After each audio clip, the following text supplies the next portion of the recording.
चलिए कुछ क्वेश्चंस कर लेते हैं। आप लोगों ने कुछ ट्राई किया है, कुछ पूछना है?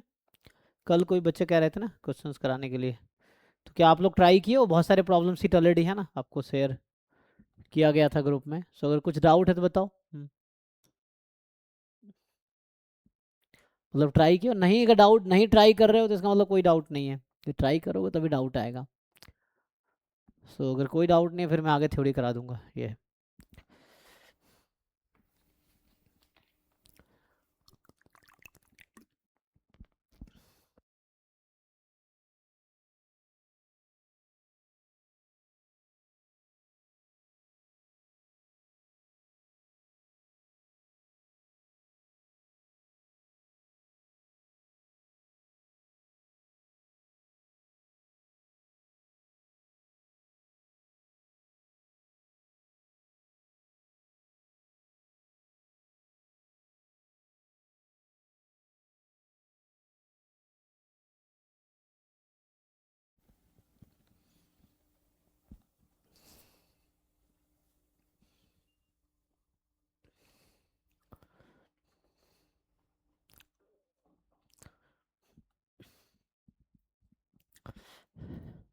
कोई डाउट नहीं है? ओके। तो मतलब क्वेश्चन सॉल्व करोगे तभी तो डाउट आएगा, नहीं करोगे तो नहीं आएगा।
ठीक है जी, फिर मैं यहाँ से स्टार्ट करता हूँ। हाँ, ये वाला पार्ट।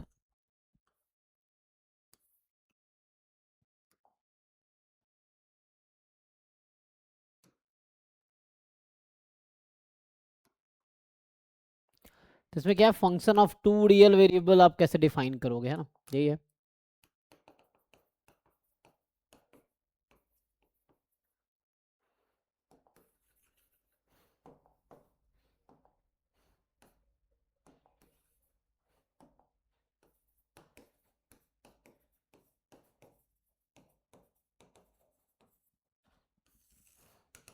तो सिंपल, जैसे एक फंक्शन है जिसका डोमेन मान लीजिए इस तरह से है कि जिसका डोमेन है ए क्रॉस बी और कोडोमेन मान लीजिए सी है फॉर एग्जांपल।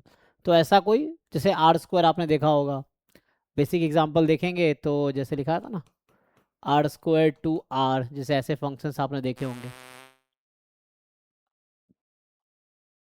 तो ऐसा होगा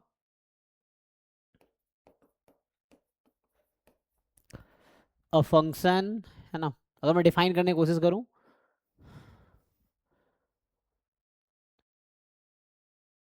अ फंक्शन विथ डोमेन या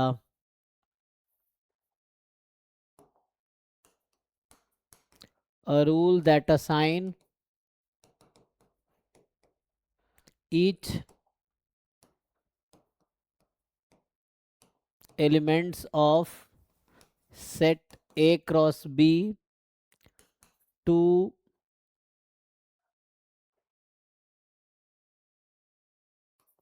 a unique image in set C is called a function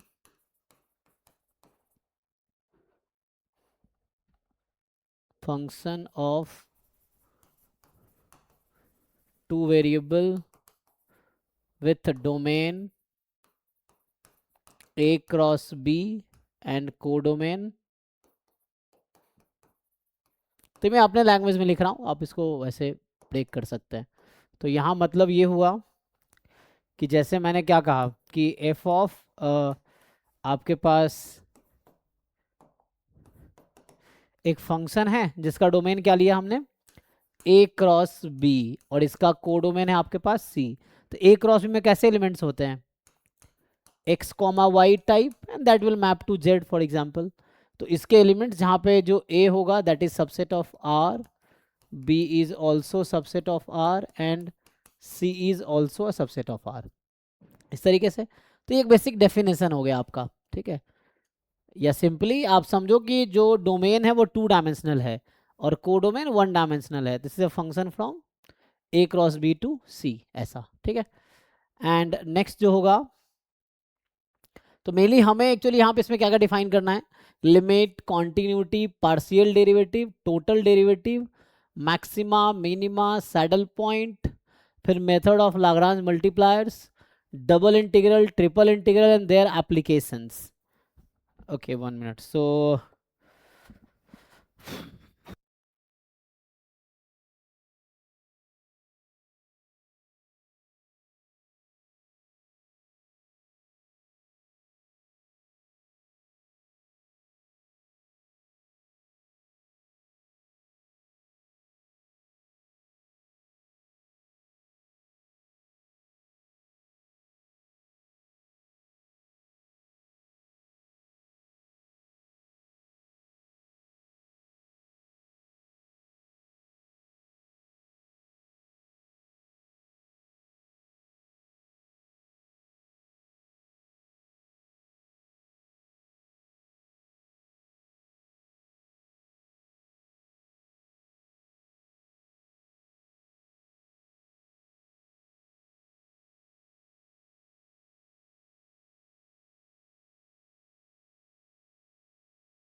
चलिए जी, सो लेट्स कंटिन्यू। तो हम लोग ये करके डिफाइन करते हैं, है ना। तो ये पूरा पार्ट गेट में भी है ना, गेट स्टैटिस्टिक्स के सिलेबस में भी है। सो चलो डिफाइन कर देते हैं, how to define, and then कुछ क्वेश्चंस करवा दूंगा। सो मैंने आप लोग भी ट्राई करो, है ना, जब ट्राई करोगे तो यू विल नो।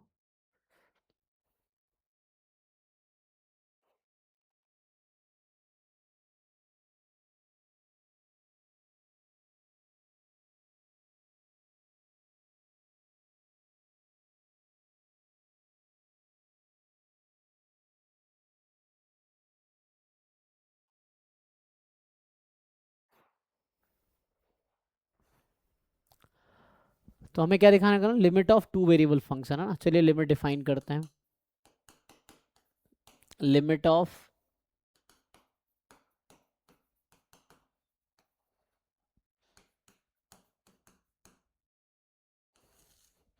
तो मान लीजिए मैं ऐसा लिख देता हूं, मान लो कोई फंक्शन f है जिसका डोमेन d है, कोडोमेन c है, जहां पे डोमेन जो होगा this d set is subset of R square. R square मतलब d 2 डायमेंशनल सेट है जिसमें ऑर्डर पेयर्स हैं, ऐसा कह सकते हैं आप। तो और यू में राइट a क्रॉस b या आर स्क्वायर डायरेक्टली, आप चाहो तो ऐसा भी लिख सकते हो, ठीक है। तो लिमिट कैसे डिफाइन करेंगे, मान लीजिए ऐसा है, late x why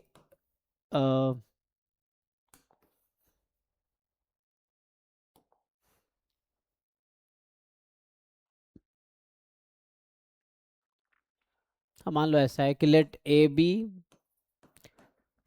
a point in domain D of function F. तो ऐसा हम अगर बोलते हैं कि a number L this is limit, है ना, so this is limit of function F x Y at point a comma b. So we are saying कि the number small l is the limit of the function at point a comma b. So if and only if, so one way you can write this, है ना, it means this is a notation actually, है ना, you can say or you can just write it is a notation that is limit a comma b fx y is l. So इसका definition क्या है? So we are writing definition. So what is definition? So if and only if for all epsilon more than 0, it's a similar definition जो one variable का था वैसे ही definition है. So for all epsilon more than 0 there exists delta more than 0 such that, so there exists delta more than 0 such that f of x comma y minus l less than epsilon whenever mod, अच्छा तो यहाँ two variable है तो two variable neighbourhood कैसे लिखते हैं? सो अगर two variable point है मतलब ऑर्डर पेयर पॉइंट है तो उसका नेबरहुड जैसे पहले था इंटरवल कि मान लो स्मॉल ए नंबर है तो उसका नेबरहुड क्या था? A minus delta to a plus delta या a minus epsilon to a plus epsilon. अब यहाँ टू डायमेंशनल एक सर्कल हो जाएगा, वो आपका हो जाएगा तो यहाँ से आएगा एक्स माइनस ए whole square plus y minus B whole square. ये सर्कल का इक्वेशन आप लोग जानते होंगे, लेस देन इसका वो ले लो रूट. तो ये क्या हो गया? एक्स माइनस ए whole square Y minus B whole square, इसका स्क्वायर रूट ले लिया हमने. So this is less than delta more than 0. तो ये जो हमने लिखा this is the delta neighbourhood of point a comma b. तो ये डेफिनेशन है लिमिट का, है ना. सो इसका मैथमेटिकल सिंपल मतलब कल ही बताया था हमने कि when x y approaches to a b F x y approaches to l, मतलब एक्स वाई की वैल्यू बहुत क्लोज होगी ए बी के, so then f x y will be very close to L.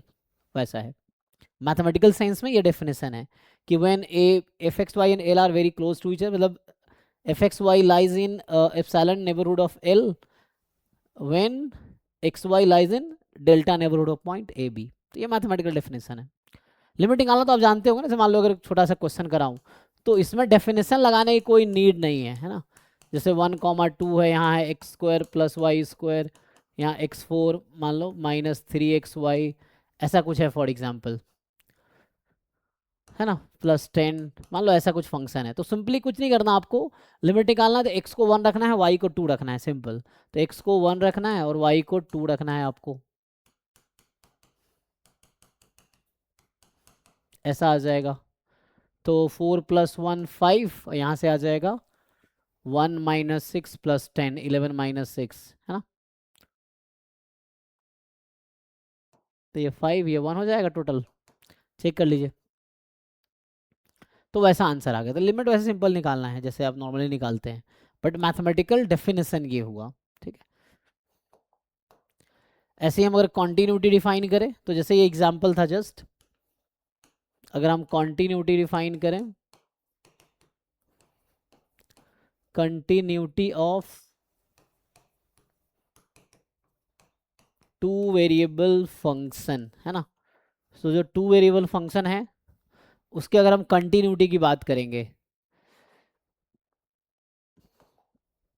तो क्या आएगी यहाँ से कि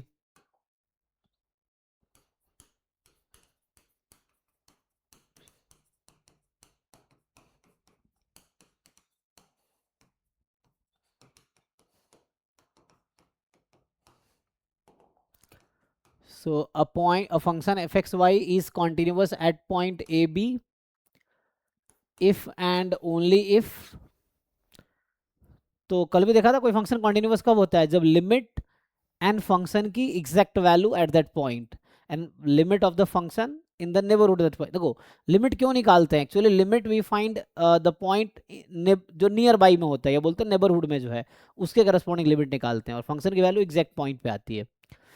so limit of function when xy tends to ab, this should be equal to f of a comma b, ऐसा। So continuity of two variable function में कि function continuous होगा पॉइंट ए बी पे, if and only if limit of F x Y tends to a b will be equal to f a B. तो मतलब limit of function will equal to value of the function. अब ये limit कब exist करती है, तो जैसे हमने वन वेरिएबल में लिखा था कि limit exist if and only if left hand limit is equal to right hand limit, but यहाँ ये कब एग्जिस्ट करेगी, तो इसमें ये होता है कि you take any path through point A B, then this should give unique value, है ना। तो मैं लिख देता हूँ जैसे हम लिखे थे ना कल, मैं ऐसे कह रहा हूँ, जैसे वन वेरिएबल में लिखा था हमने थ्योरम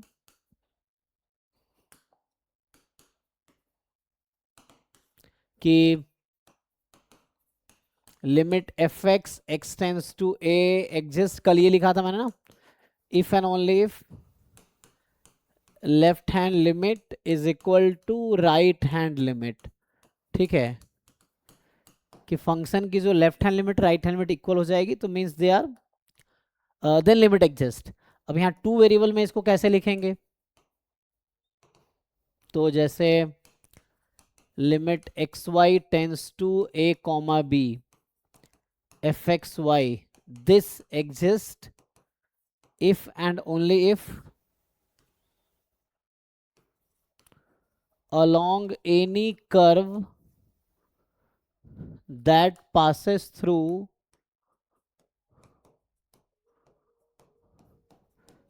AB, है ना।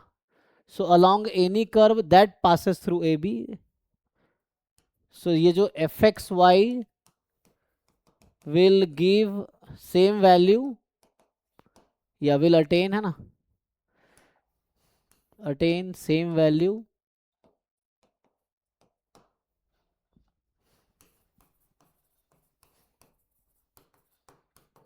in the neighborhood of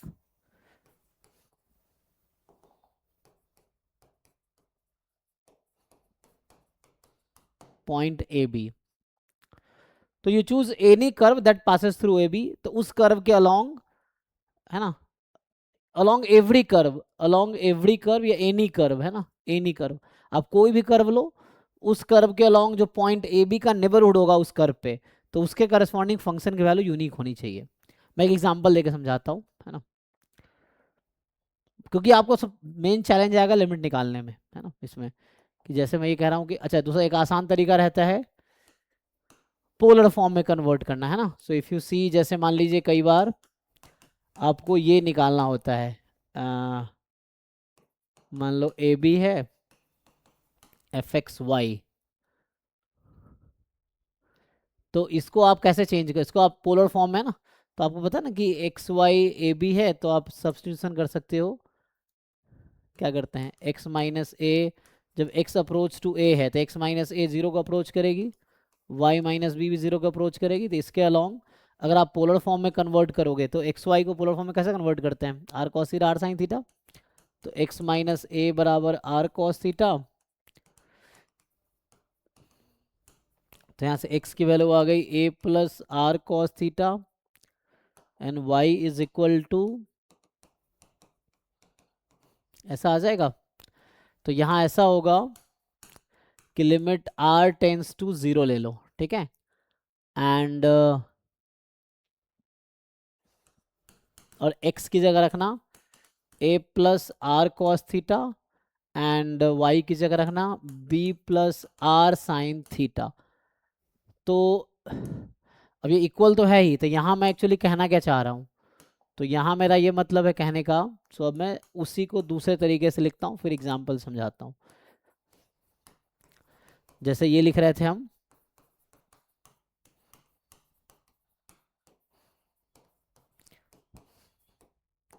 so this limit exist if and only if, कि जो हम दूसरी लिमिट मैंने लगाई है, इफ एंड ओनली इफ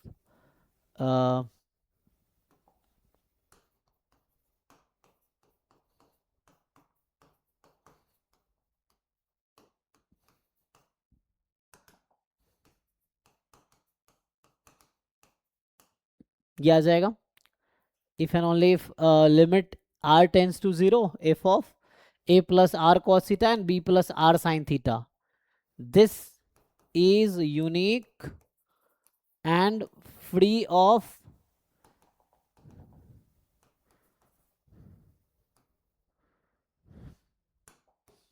ये लिखो this does not depend on theta, है तो ऐसे समझो, पहली बात तो ये थीटा पे डिपेंड नहीं करेगी,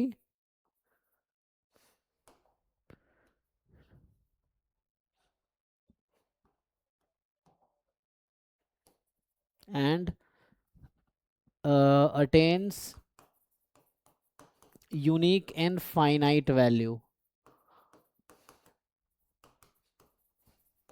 तो दूसरा तरीका है लिमिट निकालने का, एक तो मैंने ये बताया आपको, अब ये एग्जांपल से ही समझ आएगा, ऐसे थ्योरी पता नहीं वो क्लियर है कि नहीं, कि हमने कहा ये लिमिट तब एग्जिस्ट करेगी आप along any curve, you choose any curve that passes through A b, this function should attain unique value and equal value रहेगा in the neighbourhood of point A b. या दूसरा तरीका है कि आप लिमिट को पोलर फॉर्म में convert कर लो। तो पोलर फॉर्म में कन्वर्ट करने का क्या मतलब है कि आपको ये लिमिट निकालना है तो आप ये फाइंड करो, और इसका आंसर थीटा से फ्री होना चाहिए, ठीक है ना। सो थीटा से फ्री होना चाहिए, तो थीटा है ना, कुछ भी हो इसका आंसर यूनिक होना, जिसका मतलब आप कोई भी एंगल लोगे तो मतलब along any curve the function will attain the unique value. तो यहाँ ये दोनों इक्विवेलेंट ही है, जो ये this this and this are actually equivalent, अगर आप देख पाओगे ठीक से तो वैसा है। ओके जैसे एक छोटा सा एग्जांपल लेते तो आपको समझ आएगा, जैसे मान लीजिए एफ एक्स वाई मैंने लिख दिया X square plus Y square upon x square minus Y square मान लीजिए, और यहाँ है एक्स वाई इज, या मान लो ऊपर कुछ भी रख लो,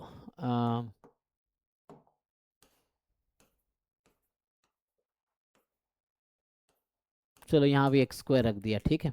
ओके अब क्या होगा,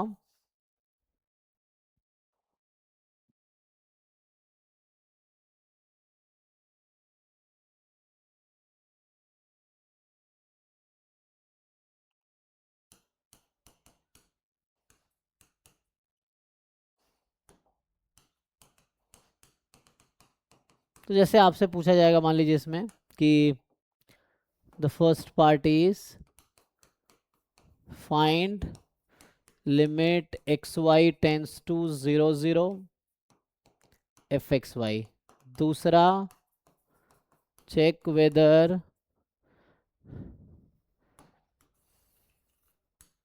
चलो 3 पार्ट कर देता हूँ, दूसरा पार्ट है फाइंड एफ एट 0 0, तीसरा पार्ट है check whether F is continuous at 0 0। अब बताइए कर पाएंगे आप लोग, यू ट्राई टू आंसर, कोशिश करो, गलती करो कोई बात नहीं, ट्राई करो, गलत आंसर बताओ it's okay, but you try.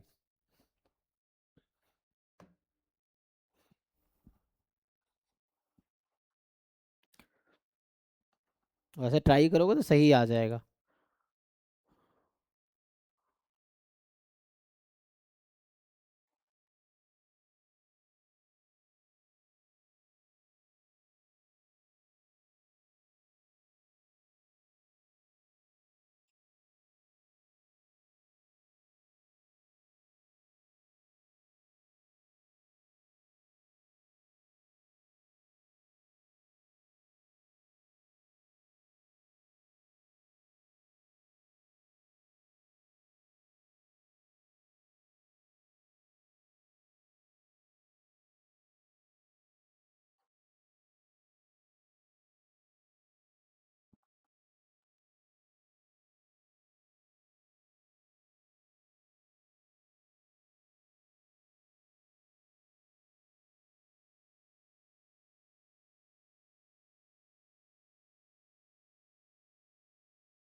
Okay nice, चलो ट्राई किया। ओके सो अभी चैट में आप देखेंगे ना ऑलरेडी आंसर है। So simply you have to try. So like I said there are two ways, है ना, लिमिट निकालने के लिए। So one way I suggested, you take any curve that passes through 0 0. You take any curve that passes through 0 0. This function should give unique value and finite value in the neighborhood of 0 0. ये मतलब है ना. So just to justify that theorem, अगर मैं आपको बोलूं तो like suppose I take curve x is equal to y, तो x is equal to y passes through 0 0. And another curve you take, for example, y is equal to 2x or x is equal to 2y, anything you can, chalo ye le lo, y is equal to 2x or x is equal to 2y, x is equal to 3y. They are all curve that passes through origin, okay? And along every curve this function should give you unique value in the neighborhood of 0 0. तो check करो ऐसा आएगा क्या? तो अगर इस curve के along अगर आप इस फंक्शन की वैल्यू निकालो तो क्या होगी? In the neighbourhood of 0 0. So you know neighbourhood of 0 will be non zero point. 0 0 में दोनों कोऑर्डिनेट 0 है. When you take neighbourhood there must be at least one non zero point, है ना. सो डिलीटेड नेबरहुड की बात कर रहा हूं मैं. तो यहाँ पे क्या आएगा? When you take x is equal to y, indirectly आपको मैं ये निकालने को कह रहा हूँ क्योंकि xy वाई टेंस टू 0 0 है, means xy is non zero point, non zero, है ना, नॉन जीरो पॉइंट. या सो एक्चुअली इनडायरेक्टली आपसे मैं ये पूछ रहा हूँ, यहाँ पे आपसे ये पूछा जा रहा है actually. So directly I am asking this actually. तो इसमें क्या करो, x is equal to Y रखो आप एंड देखो क्या आंसर आएगा. So x is equal to Y passes through 0 0. So you take any curve, there are infinitely many curves that passes through 0 0. So along every curve this function should give you same value. So answer निकालने के लिए, correct answer निकालने के लिए, this is not the correct way, this is a way to disprove limit does not exist, है ना. To prove आप polar form से जाओगे ना. इसने कहा ना कि अगर ये एग्जिस्ट करेगी तो does not depend on theta and this give you unique and finite value. तो x is equal to Y यहाँ रखोगे तो इसका आंसर 1/2 आएगा. एक अगर 2x रखोगे y को तो 1/4 हो जाएगा, तो 1/5 आएगा. चेक कर लेना सही लिख रहा हूँ क्या. y को 2x रखा, हाँ, x को 2y रखोगे तो y को x/2 रख देंगे ना. 1/4, सो 5/4, 4/5 आएगा. चेक करो ऐसा.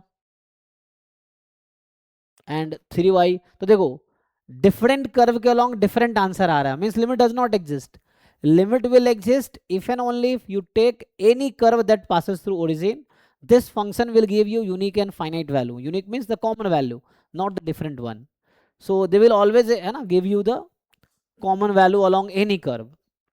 So they are producing different values along different curves. So this limit does not exist.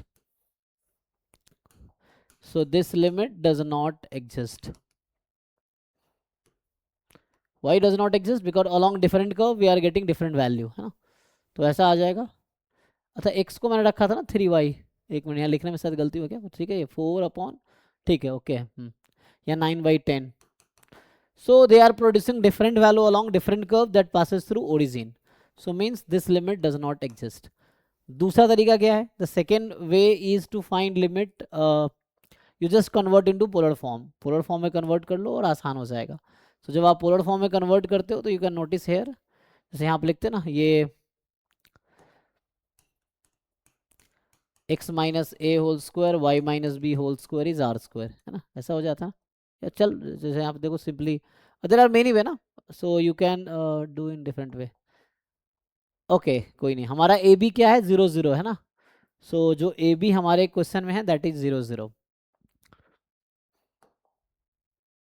तो लिखो यहाँ पे limit x Y tends to 0 0 x square upon x square plus Y square. So limit r tends to 0. So हमने क्या कहा, x को रखना है a plus are cos theta, y को रखना है a plus are sine theta. तो a भी तो 0 है, तो r cos theta are sine theta. तो you replace x as r cos theta and and y as r sin theta.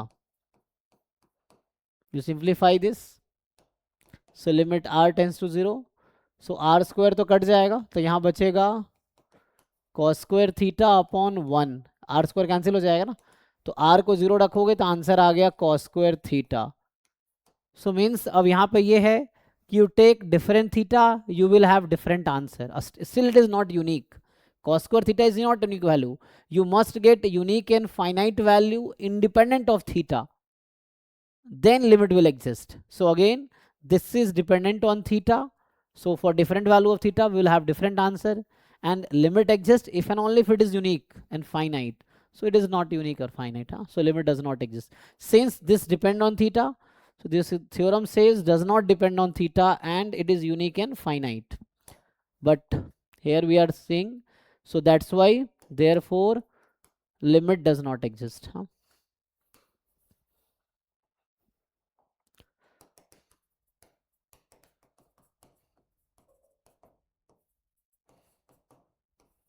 Okay, so limit does not exist. अब जब limit exist नहीं कर रही है तो इट इज नॉट कॉन्टिन्यूअस, क्योंकि continuous होने के लिए the limit of the function should be equal to value of the function at that point, but since limit does not exist तो function can not be continuous. So answer is not continuous third part में. And f 0 0 दे रखा है, जब x Y exact 0 तो function 0, so it is 0. हाँ, so first is limit does not exist, it is 0 and this is not continuous. Any doubt? इसमें किसी को दिक्कत है बताओ. ओके चलो आगे बढ़ते हैं. तो अभी मैंने बताया जस्ट आपको लिमिट कॉन्टिन्यूटी, अभी जस्ट मैंने जो डिफाइन किया ना, function of two variable limit continuity, just हमने डिफाइन किया एक बेसिक लिमिट कैसे निकालना है, वो मैं बता रहा था. व्हेन यू विल चेक कि कंटिन्यूअस लिमिट एग्जिस्ट कर रही है या नहीं कर रही है. ओके, सो डाउट हो यू कैन आस्क. तो मैं डिफरेंशियबिलिटी डिफाइन कर देता हूँ पहले, फिर हम आते हैं इस पर. सो डिफरेंशियबिलिटी डिफाइन कर देते हैं.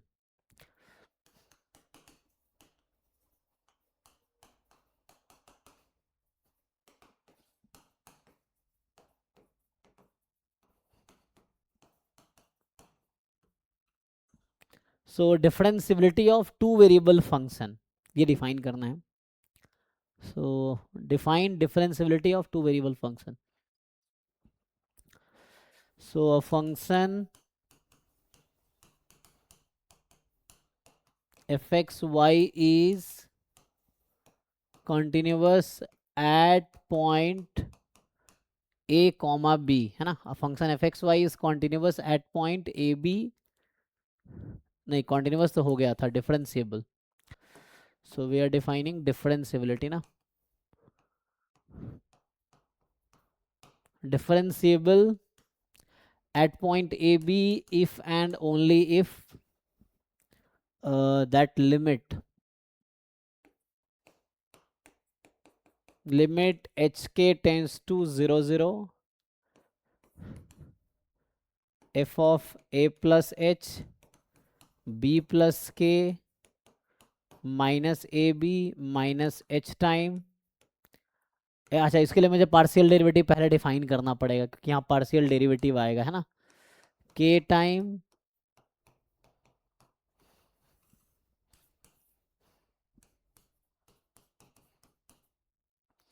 this should be equal to 0.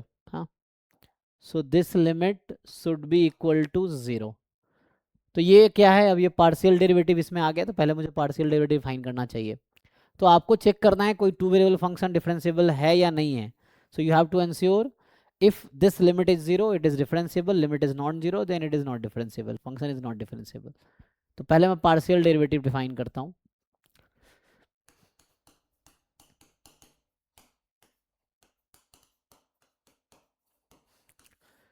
So partial derivative in since ये टू वेरिएबल फंक्शन है, so there are two independent variables. So individually अगर आप डिफाइन करेंगे so it will be defined partially because there are two variables. Okay, so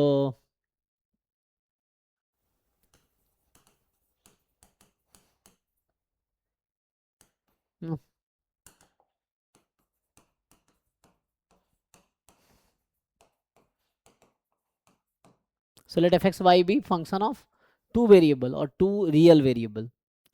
तो आपको define करना है पहले कि पार्शियल डेरिवेटिव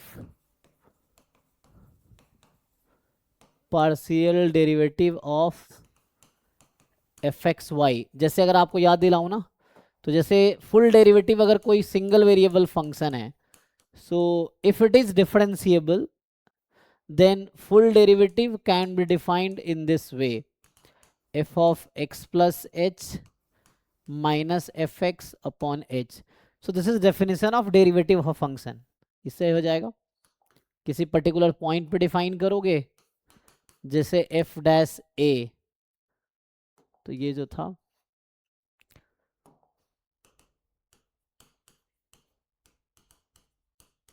ऐसा है ना, तो यहाँ f डैश a अगर डिफाइन करोगे तो सिमिलर है।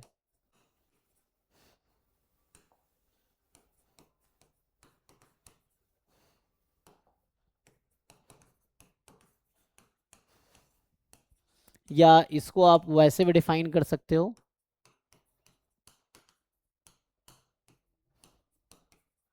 this way है ना, you can define this way also. This is definition of derivative of one variable function है ना, derivative of one variable function. अब टू वेरिएबल फंक्शन डिफाइन करेंगे तो इसमें पार्शियल डेरिवेटिव है ना होगा, because other variable will keep like as it is, so partially differentiate कर पाएंगे। So partial derivative of F x y with respect to variable x is, तो उसका नोटेशन ऐसा है, और इसको आप लिखेंगे del upon del x of F x Y. So del मतलब पार्शियल डेरिवेटिव का नोटेशन है, D upon D X this is notation of full derivative, और ये del upon del X notation for partial derivative. तो यहां से आपके पास क्या मिलेगा, सो यू विल हैव,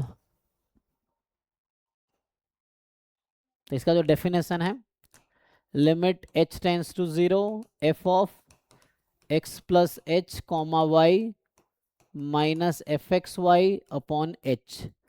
तो y एज इट इज है ना, यहाँ y एज इट इज है, यहाँ भी एज इट इज है, we are differentiating with respect to x। तो आप इस डेफिनेशन से थोड़े से रिलेट कर पाएंगे है ना, जो f डैश x है, बस में y लग गया तो y लगा दिया, बाकी एज इट इज। इसमें किसी पॉइंट पे डिफरेंशिएट करना हो तो पॉइंट पे भी हो जाएगा, partial derivative at point A b, so इसका मतलब वही है del upon del x f x y, लेकिन after differentiation you will put x is equal to a and y is equal to b।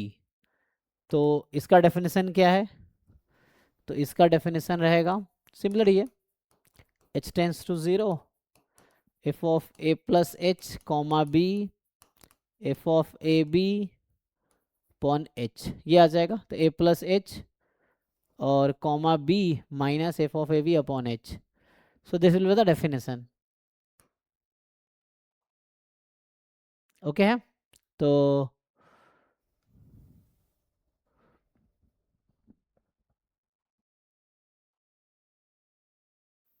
Sir statistics में जब हम वो ordinary least squares का मेथड यूज करते हैं उसमें, तो दैट इज दिस इटसेल्फ, हाँ राइट? यही पार्शियल डेरिवेटिव है। जब आप सिंपल लिनियर रिग्रेशन मान लो, आप वहाँ फंक्शन लेते हो, for example g of beta naught beta one, हाँ, तो वहाँ हम लोग यही करते हैं, जैसे एफ एक्स वाई है ना, यहाँ पे we use this procedure actually. तो जब हम लिस्ट स्क्वायर एस्टिमेटर निकालते हैं तो वहाँ पे हम पार्शियली डिफरेंशिएट, मेनली है ना सिंपल लिनियर रिग्रेशन मॉडल में आप निकालते हो तो यही करते हैं, एक बार बीटा नॉट के रेस्पेक्ट में डिफरेंशिएट करते हैं, जीरो पुट करते हैं, फिर बीटा वन के रेस्पेक्ट में पार्शियली डिफरेंशिएट करते हैं, जीरो पुट करते हैं। बट ये तो डेफिनेशन है, पार्शियली डिफरेंशिएट करना वैसे ही ईजी है जैसे नॉर्मली आप सिंपली डिफरेंशिएशन करते हैं, है ना, वैसे बताता हूँ मैं।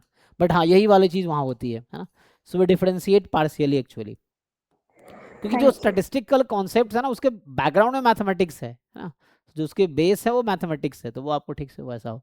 सो यही पार्शियल डेरिवेटिव वहाँ यूज होता है। ठीक है, तो ये तो हो गया एक्स के रेस्पेक्ट में। Similarly you can, second part है कि आप partial derivative with respect to y अगर लिखना चाहो एट पॉइंट ए बी, तो ये हो जाएगा लिमिट k टेंस टू 0।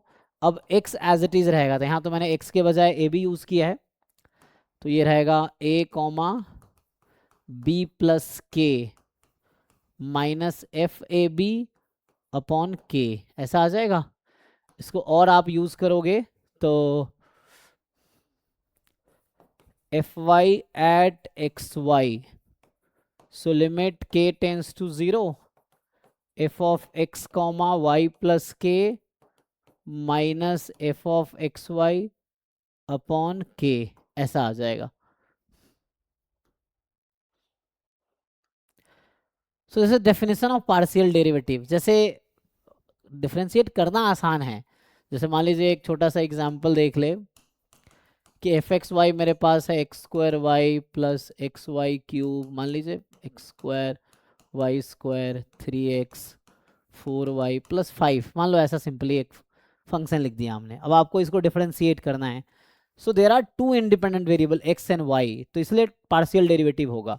सो आपको डिफरेंशिएट करना है x के रेस्पेक्ट में, तो आप y को एज अ कांस्टेंट ट्रीट करो और उसको डिफरेंशिएशन करो। तो यहाँ से x के रेस्पेक्ट में एक्स स्क्वायर का 2x, y as it is, x का derivative 1, y cube as it is, x के रेस्पेक्ट में डिफरेंशिएट कर रहे हैं, एक्स स्क्वायर का 2x, वाई स्क्वायर का 0, क्योंकि y square is constant with respect to x, तो वाई स्क्वायर का डेरिवेटिव 0, 3x का 3, 4y का 0, 5 का 0। तो इसको सिंप्लीफाई कर लीजिए, this is partial derivative of f with respect to x, and similarly partial derivative of f with respect ना विथ रिस्पेक्ट टू y। तो सिमिलरली आप x को एज अ कांस्टेंट ट्रीट करो आप, तो यहाँ से एक्स स्क्वायर प्लस x तो एज इट इज रहेगा,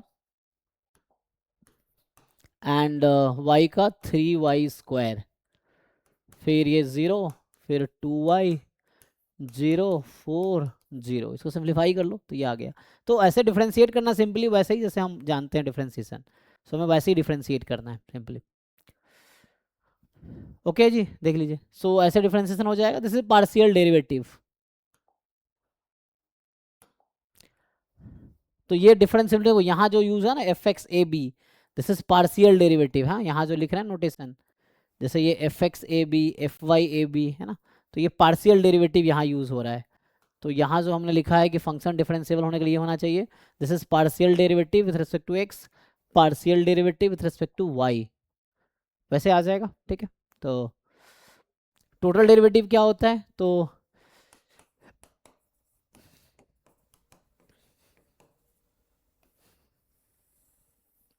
ये सिंपली बहुत बेसिक, जैसे मान लीजिए क्या है ना कि एफ एक्स वाई एक फंक्शन है ना, सो आपको बोलता है कि you right total derivative of F, है ना। सो मान लो ऐसा है कि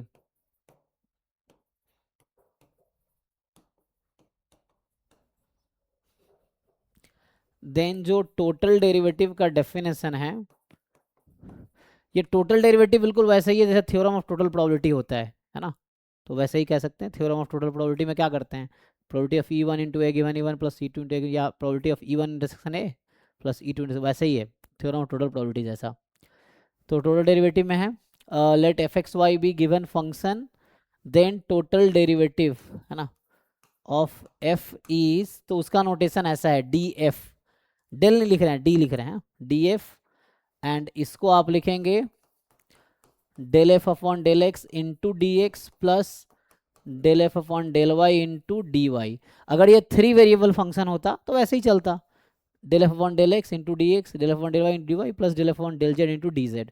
तो ये है मेनली, इसका ज़्यादातर काम कब आता है, जब एक्स वाई किसी थर्ड वेरिएबल का फंक्शन होगा। जैसे मैं एक एग्जांपल बताता हूँ, तो इसमें मेनली जैसे होता है del f d f upon d t निकालना हो, तो हो जाता है del f upon del x into d x upon d t, del f upon del y into d y upon d t, ये आपके पास फॉर्मूला आ जाता है ना। This is the total derivative of एक मिनट हाँ,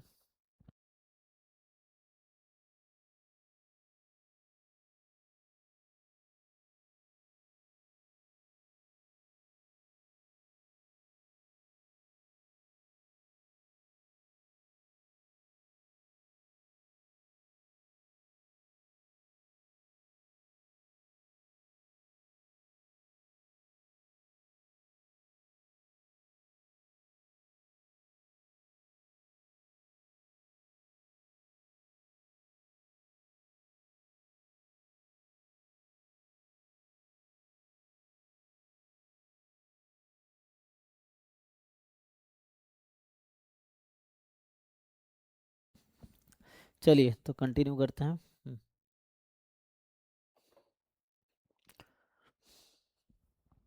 ठीक है, तो total derivative of f with respect to T वैसा आ जाएगा। तो ये डिफरेंशियबिलिटी हो गया, पहले पार्शियल डेरिवेटिव डिफाइन किया, डिफरेंशियबिलिटी, टोटल डेरिवेटिव। जैसे मेनली क्या है ना, जैसे मान लो ऐसा है, कई बार ऐसा होता है कि लेट जैसे एफ एक्स वाई है x cube y plus x y square है ना, मान लो 10xy है, साथ में ये दे देगा x इज इक्वल टू, हाँ मान लो जैसे 2 sin theta and y is equal to 3 cos theta, ऐसा बोलेगा then find d f upon d theta, ये क्या आएगा। तो वैसा कि डेरिवेटिव ऑफ f निकालना है थीटा के रेस्पेक्ट में। यहाँ हो क्या रहा है कि जो आपका एफ एक्स वाई है that is function of x and y, x is function of theta, y is function of theta, वैसा ऐसा है ना, x फंक्शन ऑफ थीटा है, y is function of theta. तो आपको f को डिफरेंशिएट करना है थीटा के रिस्पेक्ट में, थीटा यहाँ भी है, तो दो टर्म है तो पार्शियली डिफरेंशिएट हो जाएगा। तो यहाँ सिंपल है कि तो ये जो d f upon d theta होगा ये del f upon del x into d x upon d theta. So d कहाँ यूज होता है, x is only function of theta. अगर x भी किसी दो वेरिएबल का फंक्शन होता, मान लो थीटा और डेल्टा समथिंग और होता, तो फिर यहाँ भी पार्शियल डेरिवेटिव यूज होता। यहाँ टोटल डेरिवेटिव यूज हो रहा because x depends only on theta. तो अगर एक ही इंडिपेंडेंट वेरिएबल है तो डी यूज होगा, अगर more than one independent variable है तो पार्शियल डेरिवेटिव डेल यूज होगा। ठीक है, तो यहाँ से plus del f upon del y to d y upon d theta. अब यहाँ से कैलकुलेट कर लो, आंसर आ जाएगा ना। यहाँ से निकाल लोगे del f upon del x, del f upon del y निकाल लोगे जैसे पीछे भी कर रहा था। फिर यहाँ से निकाल लो d x upon d theta, यहाँ से निकाल लो d y upon d theta, और ये सबको यहाँ पुट कर दो, तो आंसर आ जाएगा। देखो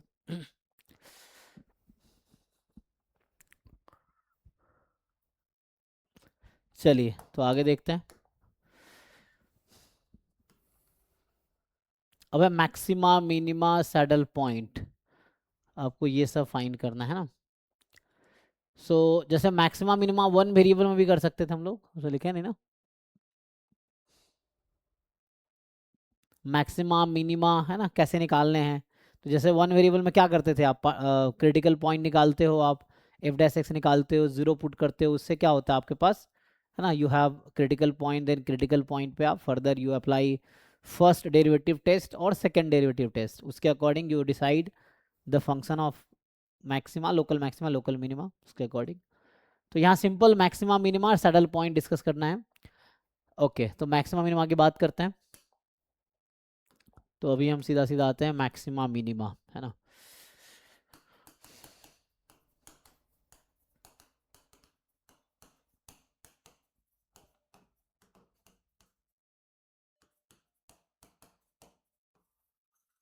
maxima and minima of two variable real function, to variable function.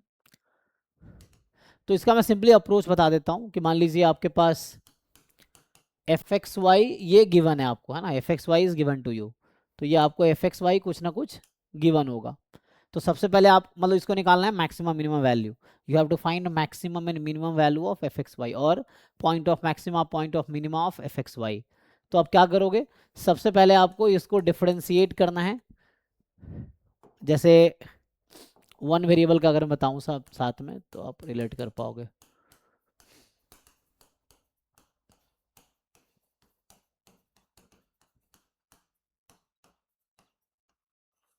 तो क्या करते हैं, इसमें आपको एफ एक्स दिया होता है, आप एफ डैश एक्स निकालते हैं, जीरो पुट करते हैं।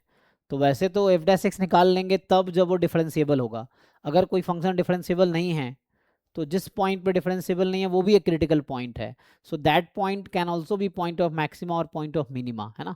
सो क्रिटिकल पॉइंट क्या होता है वन वेरिएबल फंक्शन में, a point where either function is not differentiable और derivative is zero, so they are called critical points, a point where function is either not differentiable or derivative is zero। so derivative zero तभी put करोगे ना जब differentiable होगा, अगर function differentiable नहीं है तो आप डेरिवेटिव निकाल ही नहीं सकते, वैसा है। so अगर डिफरेंशिएबल है तो यू फाइंड दिस, देन आप क्या करते हो, x बराबर कोई कांस्टेंट आ जाता है। उसके लिए दो तरीका आपके पास था। अब जैसे आप देखते हो, मान लो 3 पॉइंट आ गया फॉर एग्जांपल, अभी समझाने के लिए बता दे रहा हूँ, C1 C2 C3। तो हम लोग लगाते हैं, हम लोग चेक करते हैं sign scheme for f dash x। अभी जो पॉइंट्स आया ना, तो यहाँ नंबर लाइन पे आप लोकेट कर दो।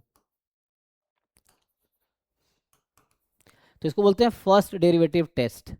इसमें क्या करते हैं कि आप माइनस इन्फिनिटी और C1 के बीच का कोई भी एक नंबर चूज करो, f डैश x में पुट करो, तो पॉजिटिव आएगा या नेगेटिव आएगा, क्योंकि जीरो आना था वो 3 पॉइंट पे ही आ गया, तो या तो पॉजिटिव आना या नेगेटिव आना।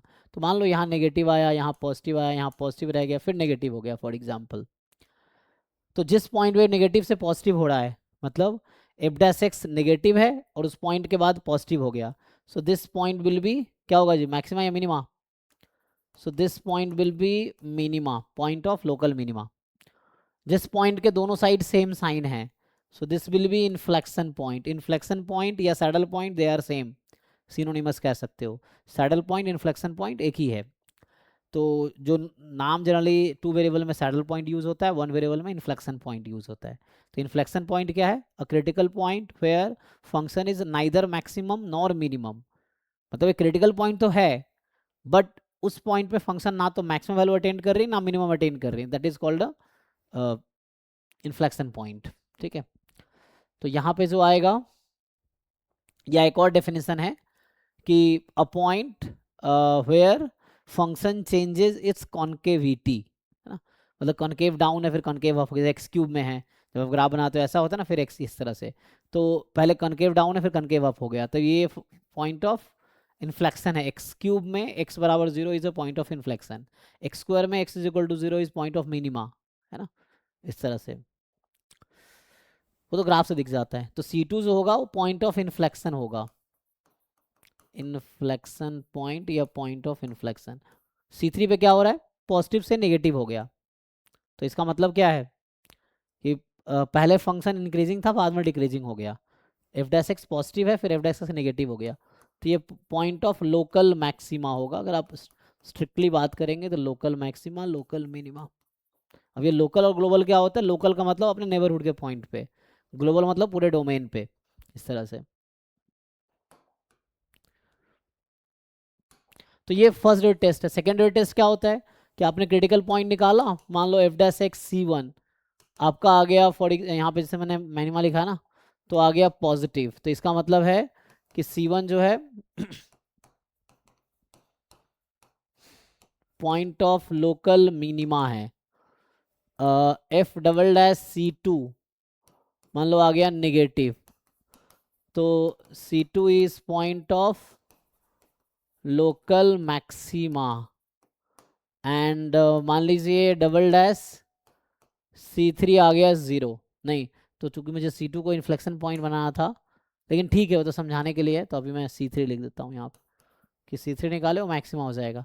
और एफ डैश C3 0 है, again F dash C3 0 doesn't mean कि मैक्सिमा ही होगा या मिनिमा होगा या इन्फ्लेक्शन पॉइंट होगा, इट में बी एनीथिंग। तो यहाँ आता है नो कंक्लूजन। ये एक कोइंसिडेंस या समझो एक सिचुएशन बताया मैंने जहाँ पे दोनों साइड प्लस साइन है, बट अगर ऐसा हो रहा है तो C3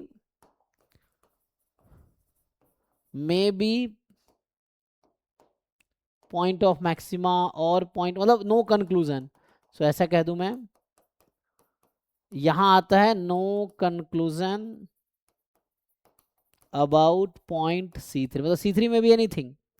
तो ये फर्स्ट डेरिवेटिव में इस तरह से आप डिसाइड करते हो point of maxima, point of minima, जो कि आपने 11 12th क्लास में पढ़ा होगा। नेक्स्ट आता है टू वेरिएबल में। इसमें क्या करते हैं, del f upon del x निकालेंगे, एफ एक्स इसको 0 पुट करेंगे, del f upon del y निकालेंगे, एफ वाई इसको 0 पुट करेंगे। मान लीजिए आपने सॉल्व किया तो कुछ ना कुछ एक्स वाई तो सॉल्व होके आएगा। सो अभी के लिए मान लो ए कॉमा बी मान लेते हैं, ये क्रिटिकल पॉइंट है ना, तो इसको आप 0 पुट किया, सॉल्व करोगे, एक्स वाई की कुछ वैल्यू आएगी, क्रिटिकल पॉइंट है। अब इसमें एक आता है हेसियन मैट्रिक्स, है ना, ये आपने नाम सुना है हेसियन मैट्रिक्स का, हेसियन मैट्रिक्स।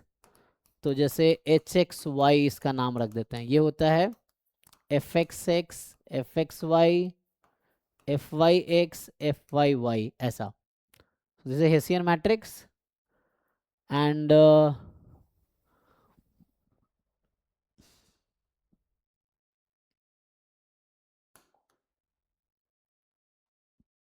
सो एच एक्स वाई क्या है, f x x f x y f y x f y y. इसको खोल सकते हो तो हेसियन मैट्रिक्स लिखा मैंने ना, विद डिटर्मिनेंट अलग है, तो ये हेसियन मैट्रिक्स है। आप इसका डिटर्मिनेंट निकालते हो, एच एक्स वाई है ना, तो इसका आप डिटर्मिनेंट निकालोगे तो कितना आ जाता है। हालांकि ये दोनों इक्वल रहेगा अगर एफ एक्स वाई फंक्शन या जो पार्शियल डेरिवेटिव्स हैं दोनों अगर कॉन्टिन्यूस है तो इक्वल ही होगा।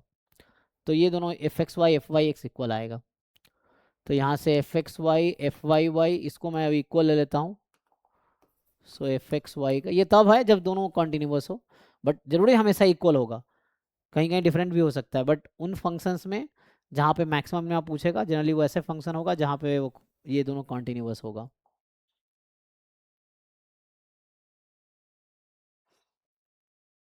तो यहाँ मतलब अज्यूम कर रहा हूँ कि दोनों इक्वल है, तो उसके अकॉर्डिंग हम सॉल्व कर रहे हैं।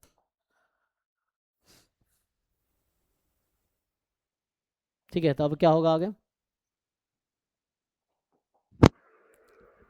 तो क्या लिखते हैं, इसी को हम आर टी माइनस स्क्वायर लिखते हैं। देखो तो हम लोग एक नोटेशन डिफाइन करते हैं, आर एफ एक्स एक्स को s f x y t रखते हैं f y y. So r t minus square मान लो डेल्टा नाम दे दिया फॉर एग्जांपल, यही डेल्टा है ये, तो डिटर्मिनेंट जो है ना इसका नाम हमने डेल्टा रख दिया, तो वैसा आता है। तो अब आप क्या करते हो, इसके अकॉर्डिंग डिसाइड होता है, ठीक है ना।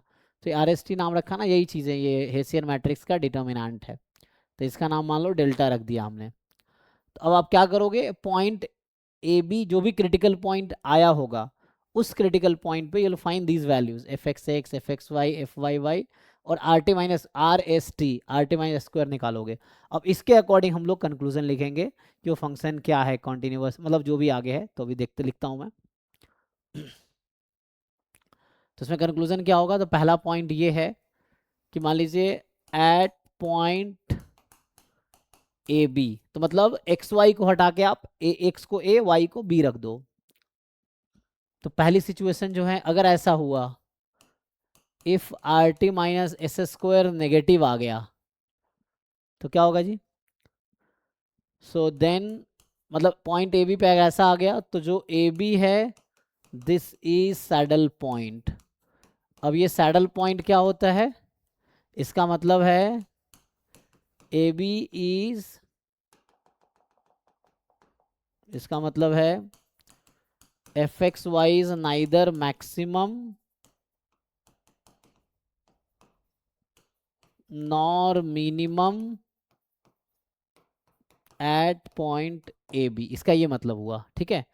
इन्फ्लेक्शन पॉइंट का भी मतलब वही है, अगर कोई पॉइंट मान लो critical point C1 inflection point है, means function attains neither maxima nor minima at that point, ठीक है। उसके बाद दूसरी कंडीशन जो आपके पास है, if r t minus s square zero हो जाए तो देन नो कंक्लूजन, ठीक है, अबाउट पॉइंट ए बी। तो जैसे वहां था ना डबल डेरिवेटिव जीरो है तो कुछ नहीं कह सकते, वो फंक्शन कुछ भी हो सकता है, मैक्सिमा मिनिमा या इन्फ्लेक्शन पॉइंट कुछ भी हो सकता है। तो वैसे ही अगर r t minus square zero हो गया तो कोई कंक्लूजन नहीं है, a b may be point of maxima may be point of minima और मे बी सैडल पॉइंट। कैसे चेक होगा, तो आपको डेफिनेशन से चेक करना पड़ेगा या कोई और तरीका से, ये तरीका काम नहीं करेगा अगर ऐसा हो गया तो। तीसरी कंडीशन है कि मान लो अगर ऐसा हुआ कि are t minus s square positive है एंड जो आर है वो भी पॉजिटिव है, तो इसका मतलब है जो एफ एक्स वाई था इज पॉजिटिव है ना, तो पॉजिटिव है तो उल्टा होता है ना, पॉजिटिव पे क्या मिलेगा मुझे, मिनिमा। सो मिनिमम एट, ये यहाँ भी ऐसे ही हो रहा था, आप ध्यान देते ना, जब पॉजिटिव था तो मिनिमा था, नेगेटिव है तो मैक्सिमा है, जीरो है तो नो कंक्लूजन। तो यही समझ सकते हैं आप आर टी माइनस स्क्वायर के बारे में, यहाँ भी यही चल रहा है। लेकिन यहाँ पे तो बस जीरो पे ना था, नेगेटिव पे तो वो हो गया था, पॉजिटिव है और आर पॉजिटिव है तो ये आर के बारे में आप समझिए। तो इसमें से होगा एंड चौथा कंडीशन है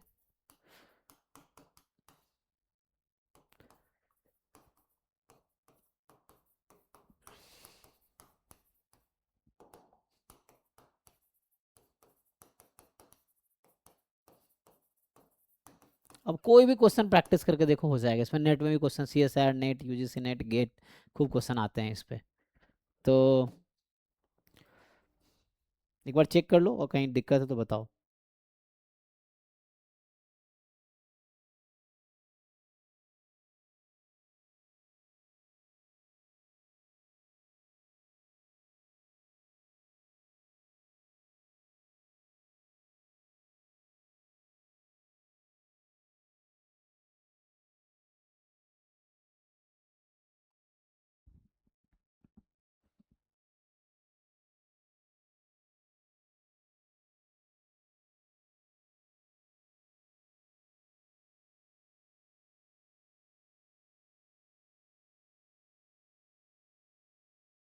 ठीक है जी, यहाँ तक ओके है। तो मतलब यही एक सिचुएशन आएगी। एक क्वेश्चन इस पे देख लो तो बेटर रहेगा, आप अगर ट्राई कर लो।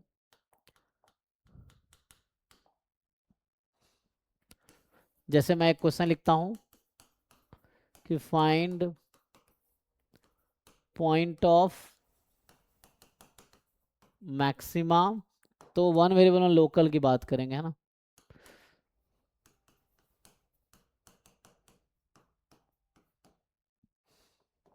जैसे अभी वन में टू वेरिएबल ले लेता हूँ।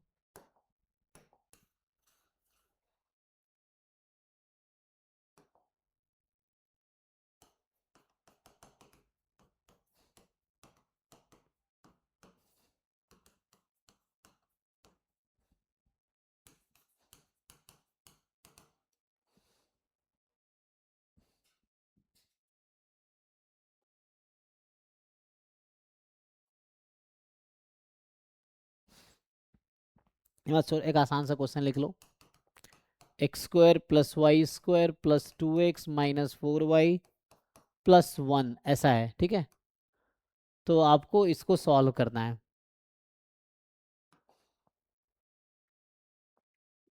तो जैसे इसको मैं सॉल्व करूं, जैसे आसानी से हो जाएगा। तो हमने क्या कहा कि जस्ट पार्शियल डेरिवेटिव कीजिए। सो एफ एक्स निकालेंगे, 2x, एक्स के डिफरेंशिएट करें, so 2x plus 2। F y find करेंगे तो 2y माइनस 4। तो यहाँ से x की वैल्यू -1 और यहाँ से y की वैल्यू 1, ऐसा आ जाएगा।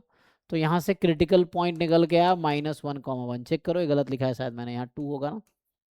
तो -1,2 आ गया, डन। तो this is a critical point -1,2। अब एक ही क्रिटिकल पॉइंट है, या तो मैक्सिमा होगा या मिनिमा होगा या इन्फ्लेक्शन पॉइंट, मतलब सैडल पॉइंट होगा, एनी वन, कुछ भी हो सकता है। तो अब देखो यहाँ पे जैसे r लिखा था हमने एफ एक्स एक्स, तो वैसे एफ एक्स एक्स डबल ये 2 आ गया, एस एफ एक्स वाई 0 आ जाएगा, टी आ गया, एफ वाई वाई ये भी 2 आ गया। तो ये तो पुट करने की ज़रूरत ही नहीं पड़ी, ये तो are t minus s square यहाँ से निकालेंगे तो ऐसे ही 4 आ गया, पॉजिटिव है। एंड आर जो आपका है वो क्या है, आर था 2, दैट इज पॉजिटिव। तो इससे क्या कंक्लूजन निकला, एक ही क्रिटिकल पॉइंट है, इसलिए पुट करने की जरूरत ही नहीं पड़ी। अगर यहाँ एक्स वाई रहता तो पुट करते हम ये वाला पॉइंट। तो इससे ये समझ आया कि -1,2 is a point of, so positive है तो मिनिमा, है ना, for f x Y. So minimum value कितनी आएगी फंक्शन की, सो मिनिमम वैल्यू ये आ जाएगी, पुट कर दो। तो x को -1, y को 2, सो -8 प्लस 1, तो यहाँ से आ जाएगा, हाँ 6 - 10।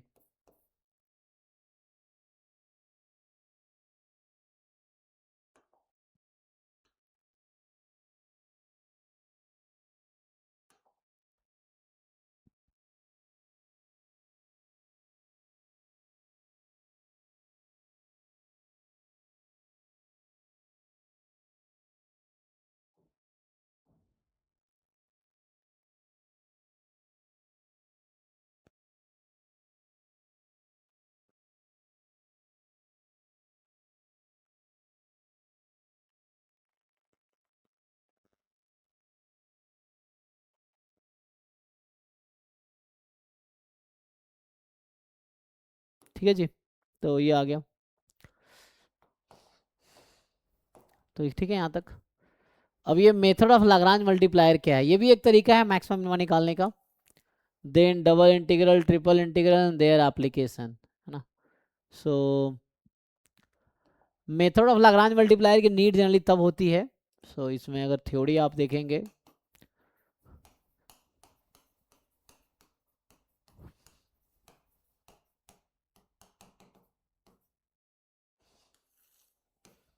तो इसमें मान लीजिए इस तरह क्वेश्चन होता है कि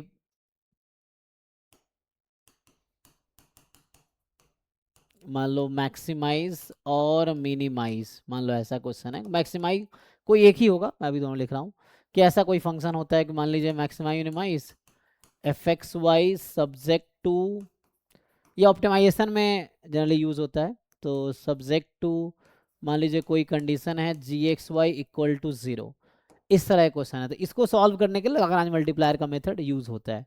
तो उसमें क्या होगा, तो उसमें ये होता है कि वी डिफाइन न्यू फंक्शन, है ना। So we define new function जैसे एच एक्स वाई, तो ये हो जाएगा एफ एक्स वाई प्लस या माइनस, आपकी मर्जी कोई एक लगा सकते हैं, minus lambda time g x y. तो अब आप एक नया फंक्शन कंस्ट्रक्ट कर लेते हो ये। अब एच एक्स वाई को आपको मैक्सिमाइज या मिनिमाइज करना है, उसके अकॉर्डिंग आंसर आ जाएगा। सो जैसे पीछे बता रहा था ना मैक्सिमम मिनिमम निकालना, सेम तरीका एच एक्स वाई का है। तो आप एच को डिफ्रेंशिएट करो एक्स के रेस्पेक्ट में, 0 पुट करो, then you differentiate h with respect to y, put it 0, you differentiate h with respect to lambda, put it 0। इसको सॉल्व करके x की वैल्यू निकालो, y की वैल्यू निकालो और लैम्बडा की वैल्यू निकालो, और जो भी आएगा उसके अकॉर्डिंग आप एच एक्स वाई की वैल्यू निकाल लो, and that will be the maxima और मिनिमा। कंडीशन वही है, या वो निकाल के जो भी पॉइंट आएगा इसकी वैल्यू निकाल लो, उससे पता चल जाएगा कि मैक्स मतलब like for example 5 critical point आ गए तो पांचों पुट कर दो, कोई नहीं, जो भी लार्जेस्ट होगा मैक्सिमा होगा, स्मॉलेस्ट मिनिमा होगा। ठीक है, तो जो लार्जेस्ट वन आएगा तो यहाँ से आपको कैलकुलेट करना पड़ेगा, तो largest one is maxima and smallest one is minima.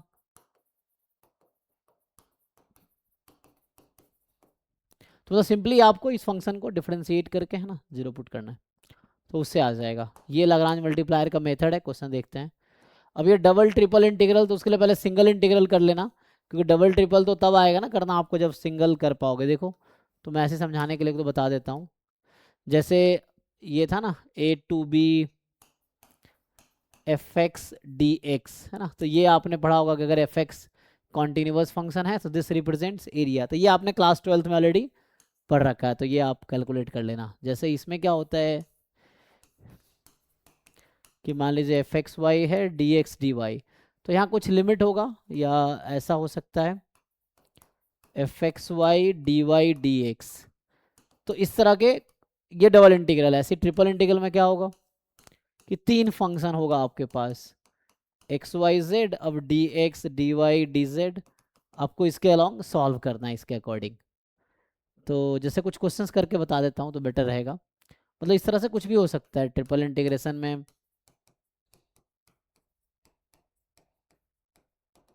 वैसा रहेगा, ठीक है, तो इससे आ जाएगा।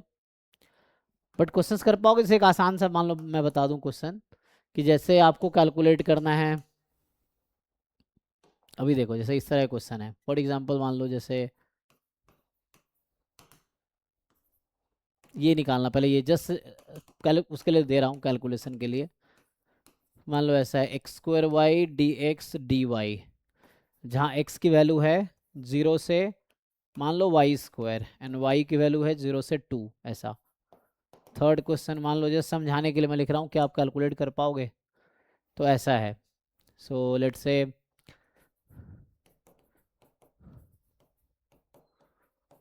मान लो ऐसा है फॉर एग्जांपल दिस, और यहाँ है d x d y d z. समझाने के लिए मान लो चलो एक्स 0 से 1, वाई भी 0 से 1, जेड भी 0 से 1, basic. So can you calculate, ये आसान है ना सिंपली।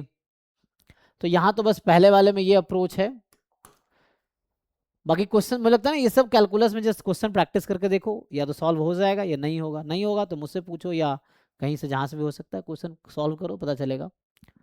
सो इसमें बहुत ज़्यादा थ्योरीज नहीं है, मतलब मेनली एक आता है change of order of integration. तो उसमें आपको जैसे डी एक्स डी वाई है तो इसको डी वाई डी एक्स बनाना है, तो ग्राफ बना के वो हो जाता है। तो क्वेश्चन ट्राई करो, नहीं तो पूछो, नहीं पूछोगे तो आता होगा आपको ऑलरेडी। सो यहाँ से -1 to 0, 0 to 1, 1 to 2, यही है ना, इसको ब्रेक कर लो। तो जब -1 से 1 में ग्रेटेस्ट इंटीजर फंक्शन की वैल्यू कितनी आएगी, -1 -1, अगर -1 से 1 0 में, 0 से 1 में वैल्यू 0 हो जाएगी, 1 से 2 में 1 हो जाएगी। इसको आप सॉल्व कर लो, तो वहाँ -1 और ये 1 हो जाएगा, ये तो 0 हो जाएगा, यहाँ भी 1 हो जाएगा, तो इससे 2 आ जाएगा, है ना। सिंपल है। जैसे मान लो अब इसको सॉल्व करना है, तो सबसे पहले आपको क्या करना है, x के रेस्पेक्ट में इंटीग्रेशन एंड बाद में y के रेस्पेक्ट में इंटीग्रेशन। सो जैसे y बराबर 0 to 2 है, और ये y वाले टर्म को आप बाहर हट निकाल दो, क्योंकि y का यहाँ इंटीग्रेशन होगा नहीं, एक्स स्क्वायर का इंटीग्रेशन होगा x के रेस्पेक्ट में, और ये x की लिमिट है, तो आप यहाँ लिख देता हूँ एक बार मैं, x square D x from 0 to y², इसको पहले इंटीग्रेट करना, फिर यहाँ dy होगा। तो इसको इंटीग्रेट कीजिए, y बराबर 0 से 2, y इसका होगा x³/3, x³/3, और x³ का लिमिट 0 से y², सो y की पावर 6/3 dy, ऐसा आ जाएगा। सो फाइनली 1/3 बाहर, y की पावर 7, सो 1/3 बाहर हो जाएगा, y की पावर 7 का इंटीग्रेशन y की पावर 8/8, एंड y की लिमिट है 0 से 2। अब जस्ट इसको सिंप्लीफाई कर लो, हाँ, तो इसको आप सिंप्लीफाई करेंगे तो मिलेगा 2 की पावर 8 अपॉन 3 इंटू 8। इसको सॉल्व कर लो, तो 2³ तो ये भी है, तो बचेगा 2 की पावर 5/3, 32/3, है ना। तो वैसा हो जाएगा, तो ये आंसर आ गया। सिमिलरली मान लो इसको सॉल्व करना है, सिमिलर है, so you first integrate with respect to x, keep y and z constant, then x गायब हो जाएगा, फिर y के रिस्पेक्ट में, फिर z के रिस्पेक्ट में 1/1 इंटीग्रेट करना है। तो देखो मैं ऐसे कर देता हूँ, आप लोग भी कर लोगे, आसान है ना ये। तो इसमें कुछ खास है नहीं, जस्ट क्वेश्चंस करोगे, देन यू विल रियलाइज कि आपको आता है या नहीं आता है। क्वेश्चन सॉल्व करो, there are lot of questions in drive, you solve it. तो इसको देखिए, x है ना, x का इंटीग्रेशन x के रेस्पेक्ट में x²/2, y का x के रेस्पेक्ट में, y कांस्टेंट की तरह ट्रीट होगा, xy का x के रेस्पेक्ट में x²/2 इंटू वाई, yz का xyz, फिर यहाँ xz²। अब ये x के रेस्पेक्ट में इंटीग्रेशन कर दिया, और x की लिमिट है 0 to 1, dy dz as it is, and then इसको आप सॉल्व कीजिए।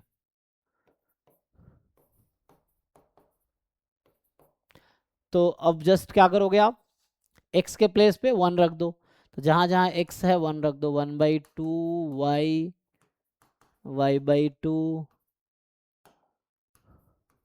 yz z², ये है, यहाँ से आ जाएगा dy dz।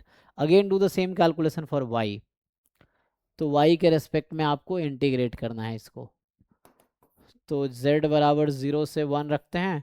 अब ये हाफ का y के रेस्पेक्ट में y/2, ये y plus y/2 already 3y/2 हो जाएगा, तो 3/2 बाहर करता हूँ, y का y²/2, yz का y²/2 into z, and then z² का z² into Y. Again same है कि y की वैल्यू 0 से 1 में आप इंटीग्रेट कर लो। सो इसको मैं इधर लिखता हूँ अब,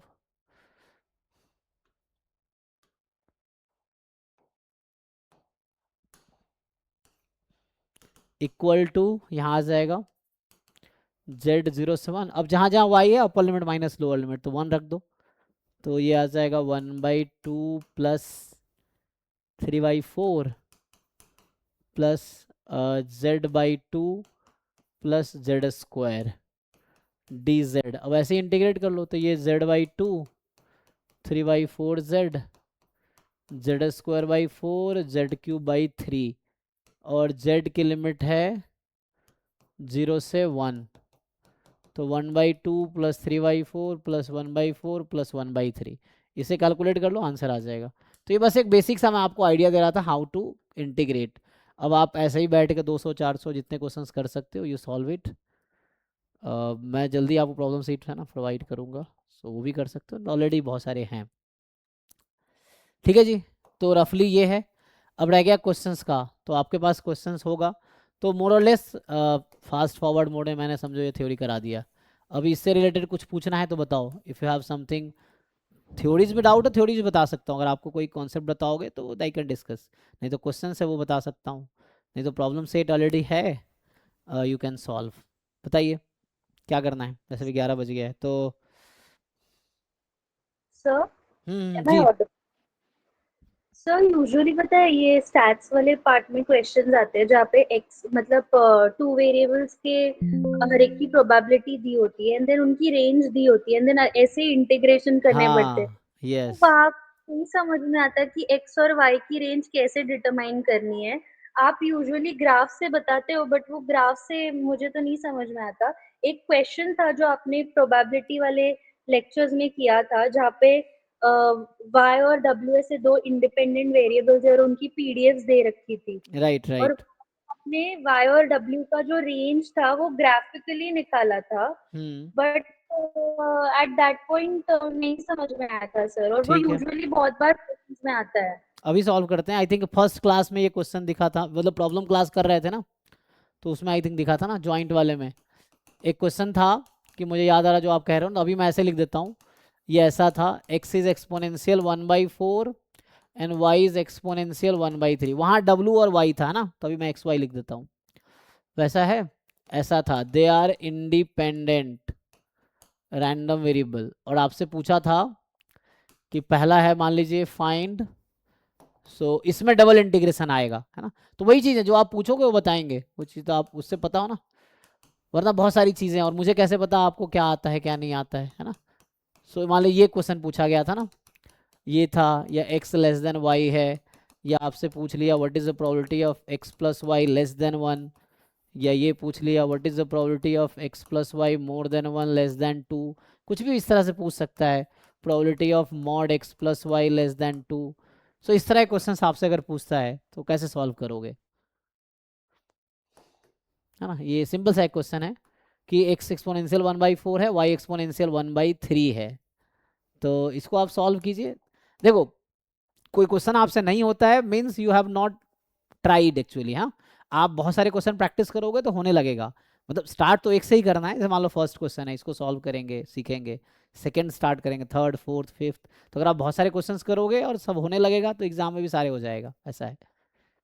तो सीखना तो घर पे ही है, तो एटलीस्ट आपको ये पता हो कि आपको क्या आता है क्या नहीं आता है, जो नहीं आता वो पूछिए, वैसा है। सो इसको मान लो स्टार्ट करते हैं। तो f of x comma y, तो जस्ट ज्वाइंट पीडीएफ लिख रहा हूं मैं, तो यहाँ बता रखा है ना इंडिपेंडेंट है, joint PDF is product of marginals, ऐसा है। और ये एक्सपोनेंशियल 1/4 है, तो 1/4 ई की power minus x/4। Y exponential 1/3 है, सो 1/3 दिस। और एक्सपोनेंशियल के बारे में ऑलरेडी आपको जानकारी होना चाहिए, तो x is more than 0, y is, ये ज्वाइंट पीडीएफ आ गया। इसको थोड़ा और ठीक से लिखोगे तो आपकी मर्जी है। 1/12 ई की पावर माइनस x/4 ई की पावर माइनस y/3, x मोर देन 0 y मोर देन 0। अब आपसे ये जैसे पहला पार्ट हम देखते हैं, probability x more than y। तो ये आप कैसे डिसाइड करोगे, एक्चुअली पहले तो ग्राफ होना चाहिए, उससे हम देख पाएंगे। जैसे ये एक इवेंट है, समझिए, so this is your sample space, ये आपका सैम्पल स्पेस है और ये इवेंट है, so we find probability of an event. तो event must be a subset of sample space, तो आप पहले इसका ग्राफ बनाओगे, है ना। तो ये क्या है, एक्स पॉजिटिव वाई पॉजिटिव, ये एक्स एक्सिस वाई एक्सिस, तो एक्स पॉजिटिव इधर है वाई पॉजिटिव इधर है, तो आपका जो सपोर्ट है वो ये रीजन है, मतलब, है ना, this is your sample space, ये वाला जो रीजन है वो सैम्पल स्पेस है। अब इसके अंदर ढूंढो इसको, यू फाइंड दिस रीजन, तो उसके लिए मैथमेटिकली थोड़ा सा आपको ठीक होना पड़ेगा। हाँ, तो देखिए, तो पहले x मोर देन y चाहिए, तो पहले आप x इक्वल टू y का ग्राफ बनाओ, so you make a graph of x equal to y, so this line is x is equal to y। अब आप ये बताओ, इस लाइन के किसी एक साइड होगा x मोर देन y और दूसरे साइड होगा x less than y, so which side is x more than y, which side is x less than y, ये आपको डिसाइड करना है। बताइए। लोअर पार्ट ना। तो कोई भी रैंडम पॉइंट ले सकते हो टेस्ट करने के लिए। मान लीजिए जैसे 1,0 एक पॉइंट है, इसको टेस्ट करते हैं। तो x को 1, y को 0 रखा, ये ना x मोर देन y। तो बस ये चेक करेंगे रैंडम पॉइंट सेटिस्फाई कर रहा है या नहीं कर रहा है। तो यहाँ x1 है, y0, 1 more than 0, true, true आ गया। तो ट्रू आ गया मतलब जिस साइड का मैंने पॉइंट लिया है और वो उस इनइक्वालिटी को ट्रू कह रहा है, so mean solution is that side. तो मतलब दिस साइड जो आपने बताया था। सो ये जो येलो वाला रीजन है, इस पे मुझे अब इंटीग्रेशन करना है। So this is your event, है ना। जो व्हाइट से मैंने सेट किया था that was a sample space joint का। येलो से जो सेट किया वो हमारा इवेंट है जिसकी प्रोबेबिलिटी निकालनी है, जिस रीजन पे प्रोबेबिलिटी निकालनी है। तो जस्ट आपको डबल इंटीग्रेशन करना है ज्वाइंट पीडीएफ को, ये है मतलब प्रोबेबिलिटी निकालनी। तो ज्वाइंट पीडीएफ जो है उसको इंटीग्रेशन करना है इस वाले रीजन पे। अब आप इंटीग्रेट करो तो येलो वाले रीजन पे। अब डी एक्स डी वाई भी लिख सकते हो, डी वाई डी ए दोनों लिख के बता देता हूँ। So you can write this और you can write d y d x. तो उसके अकॉर्डिंग आपको सेलेक्ट करना होगा लिमिट। देखो मैं आपको लिमिट सेलेक्ट करके दिखाता हूँ। अगर आप डी एक्स डी वाई लिखते हो तो पहले एक्स की लिमिट लो। अब आपको ये सीखना पड़ेगा ना इंटीग्रेशन में। तो एक्स की लिमिट पहले लेनी मुझे, तो मैं एक हॉरिजॉन्टल लाइन ड्रॉ करूंगा एक्स के पैरेलल। तो यहाँ x क्या है, x is equal to y. तो यहाँ है x is equal to y. और कहाँ तक जा रहा है, राइट कर्व पता नहीं है, तो इन्फिनिटी तक ऐसा। तो ये आ गया x बराबर वाई टू इन्फिनिटी।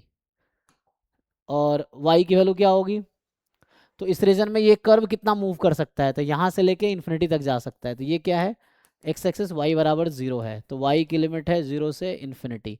तो ये क्वेश्चन मतलब प्रैक्टिस करके आएगा, ये मैं कह रहा हूँ। ऐसे मैं तो सॉल्व कर दे रहा हूँ, आप ऐसे बहुत सारे 2 4 10 20 50 क्वेश्चन सॉल्व करो तो वैसे हो जाएगा। स्टैंडर्ड प्रोसीजर है, मतलब हमेशा भी लाइक कैन टेक लाइक एक ऐसा x equal to y and उस हम्म। हिसाब से फिर देखना पड़ेगा। हाँ ओके, हाँ। Got it. जैसे मान लीजिए अगर ये तो मैंने ऐसे लिख दिया, अगर ये करना होता कि आप डी एक्स डी वाई लिखे, हम अगर डी वाई डी एक्स करते तो क्या होता। तो तो मैं अगर तो मुझे बनाते हैं ना। y की लिमिट पहले लेना है, तो मैं y के पैरेलल एक लाइन ड्रॉ करूंगा इसमें, जिस रीजन पे इंटीग्रेट करना उसके अंदर। तो ये ड्रॉ किया। अब देखेंगे इसका बाउंड्री क्या है, मुझे y के टर्म में देखना है बाउंड्री क्या है। तो एक ये बाउंड्री है, एक ये बाउंड्री है। तो यहाँ पे y की इक्वेशन क्या है, y बराबर 0। यहाँ पे y की इक्वेशन क्या है, y बराबर x। तो यहाँ होगा y बराबर 0 टू x। अब ओके, x की लिमिट क्या है, ये कितनी मूव कर सकती है, तो ये बॉटम में यहाँ तक आ सकता है ये लाइन, और राइट में उधर तक जा सकता है। तो x की वैल्यू 0 से इन्फिनिटी। अब आप इस इंटीग्रल को सॉल्व करोगे तो सेम आंसर आएगा, इसको सॉल्व करोगे तब भी सेम आंसर आएगा। सो बोथ आर, है ना, तो इसको बोलते हैं change of order of integration.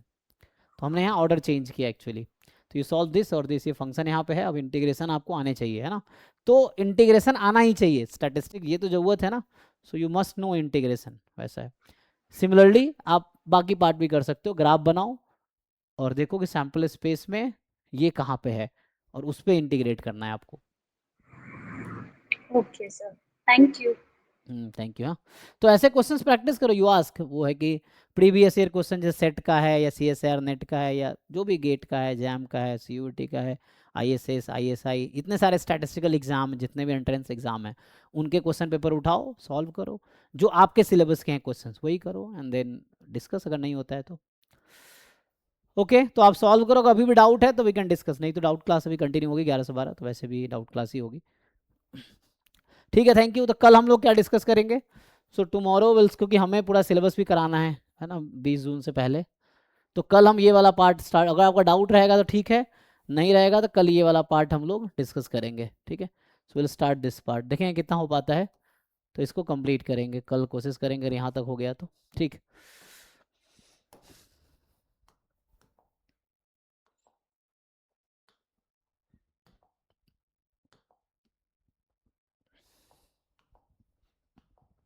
चलिए तो कल मिलते हैं, अभी यहीं स्टॉप करते हैं। Thank you.